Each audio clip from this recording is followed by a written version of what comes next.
Hey guys, just showing off some of my flea market buys this weekend. Got a lot of insulators, 2 bottles as well. I got some Brookfields in here, 2 Hemingways. That right there in particular is a super old Brookfield. And then I got this blank one. Really not sure on the company that made it. I mean, it could be an early Hemingway 9, I guess, or it could be maybe a McLaughlin number 9. I'm not sure, to be honest. I really need to research more into that number 9. It's basically a mystery right now. But I'll compare it to a Hemingway 9. That's Hemingway 9 compared to the blank number 9. As you can see, a lot of similarities, both pin insulators. Interiors look the same. I think this is a Hemingway. It's got to be. I mean, it's not like Hemingway to leave it totally blank without any identification or even a mold number. I mean, one way that I would have been able to tell it was a Hemingway is if it had drip points. It's a key indicator for a lot of Hemingway insulators, because not a lot of companies use drip points. Let me move this out of the way. I did not buy this weekend. Yeah, so this one was cool. This number 9. I think I paid $4 for that. Up next, this is a William Brookfield insulator. The guy who created the Brookfield Insulator Company, when his son started running it, all the insulators started being engraved with a W. It stands for William, because that was his son's name. Now, they removed the W on all Brookfield insulators by 1903. This particular pony style insulator could be from 1890 to 1897, unless the mold survived longer, and then it could have been up to 1903. But this is a very, very cool pony insulator. I had a big insulator collector and retailer contact me on Instagram, and they said they've never seen one with an embossing like this. I've certainly never seen it. I do got some Brookfields right there, though. Those are all the pony style, but you might be able to see the embossing is down by the base. But yeah, this one was really cool. I paid $5 for this. I'm guessing this one is the early 1890s, though, because it is very crude. It's got a lot of imperfections, but it gives it a lot of character. Yeah, so that thing was really cool. I got this wacky Brookfield right here. I mean, the color's wacky is what I mean. It's like blue-green. Hold on, let me focus. I got my flash on so you can see the colors of these really good, but it doesn't really help for seeing the letters. This is most likely a Telegraph insulator. These two were rural Telegraph.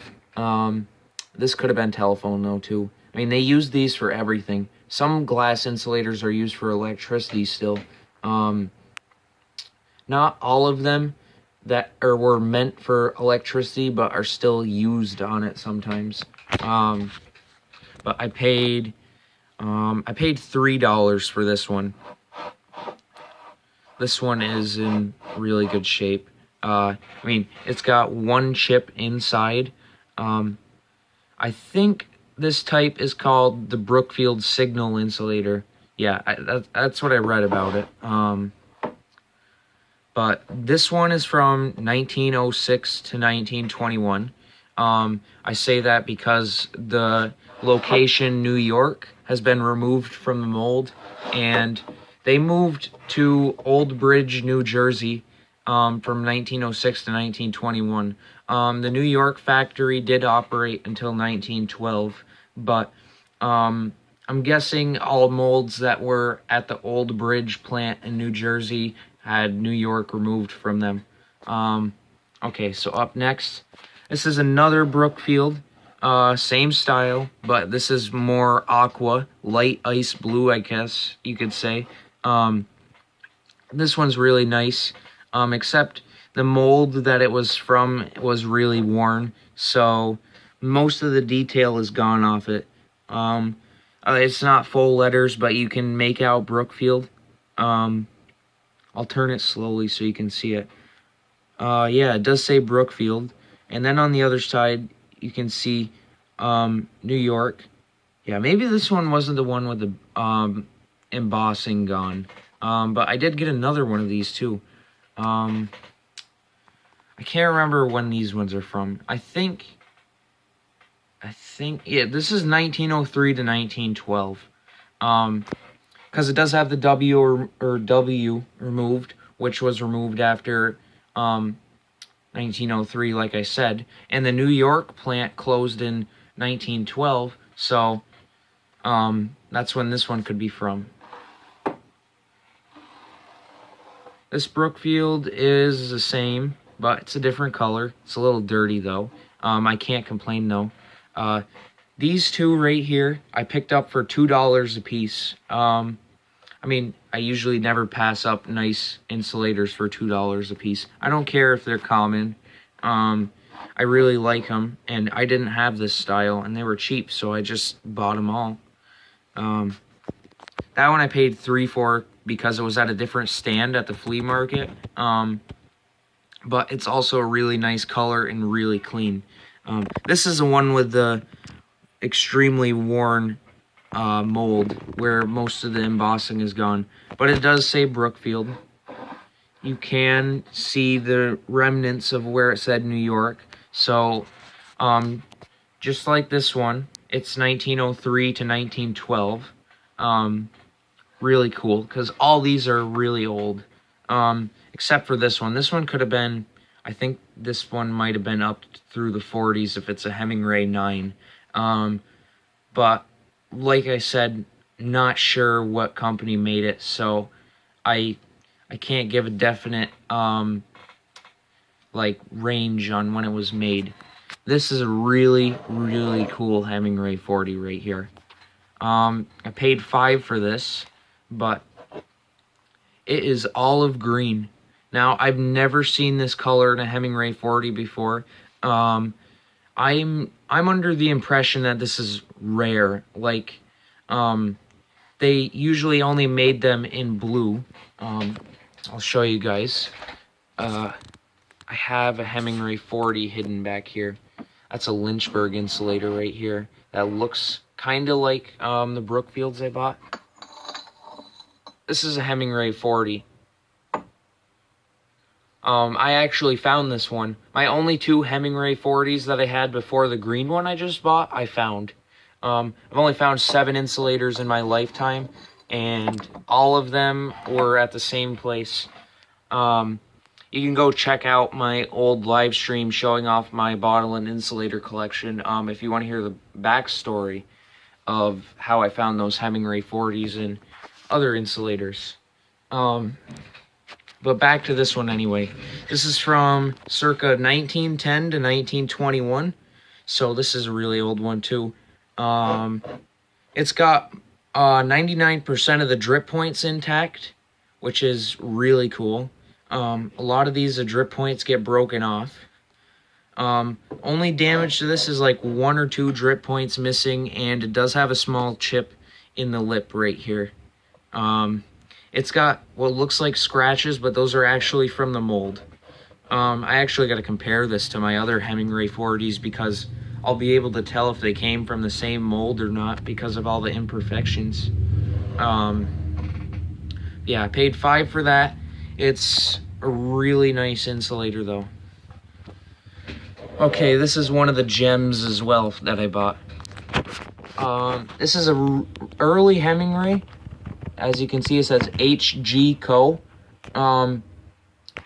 Patent May 2nd, 1893.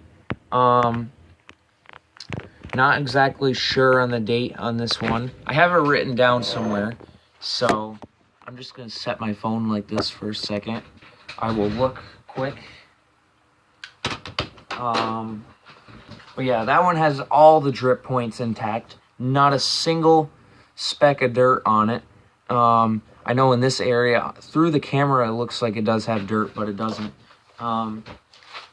Okay, so...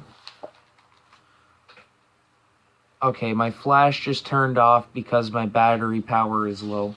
That is from 1902 to 1919. Not as old as I thought it was, but I mean, it's nice. It's a really good condition insulator. I gotta hurry up too because my battery's dying. This is a Utica, New York Coke bottle, 1948.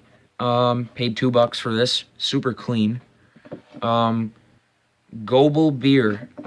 I paid $3 from this, but it's an applied color label beer from Buffalo. This is, I mean, it's not in the best shape, but I have not seen this before, and I mean, I love the city of Buffalo. I've been there 2 times, but I mean, it's a really cool city. I love old beer bottles like this too. I believe this one's from 1945. Not sure. As you can see, it says it says 6845. It's either 1968 or 1945. I'm not sure.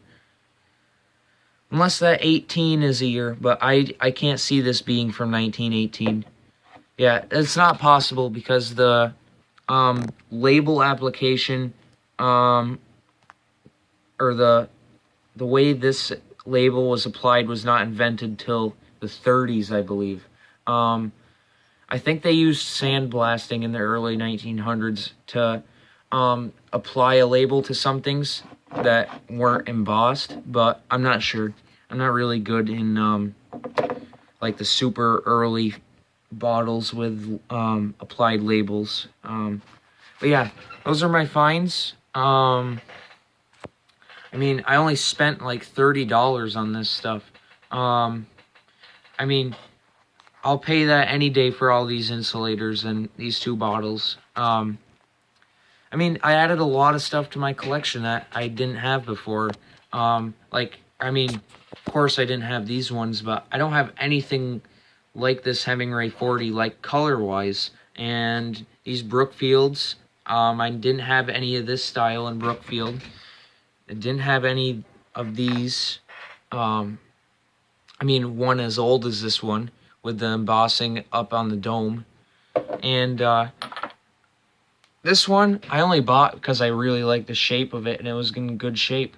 Also, it's kind of a mystery what it is as to the brand, and I kind of wanted to challenge myself to find out what it is. I've been doing a lot of research on my bottles, though. But yeah, I'm not going to drag this on any longer. Thank you guys for watching.